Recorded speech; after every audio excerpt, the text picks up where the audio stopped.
భారతదేశంలో రికార్డెడ్గా అదే మొట్టమొదటిసారిగా 1994 ఆగస్టు 3వ తేదీన ఢిల్లీలో ఉన్న ఎయిమ్స్ హాస్పిటల్లో ఫస్ట్ ట్రాన్స్ప్లాంటేషన్ కిడ్నీ ట్రాన్స్ప్లాంటేషన్ జరిగింది.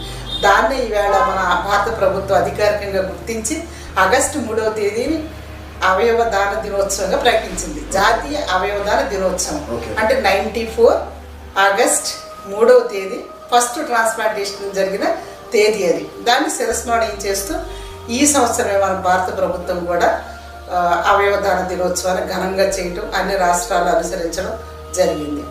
సో మన విశాఖపట్నానికి వస్తే నేనేంటంటే ఈ ఉద్యమానికి విశాఖపట్నంలో చాలా ప్రయత్నాలు జరుగుతున్న తరుణంలో అప్పటికే చాలా సక్సెస్ఫుల్గా మేము ముందుకు వెళ్ళిపోతున్నాం. టోటల్ బాడీ డొనేట్ చేసిస్తూ మొట్టమొదటి 35 మందితో అక్టోబర్ 8వ తారీఖున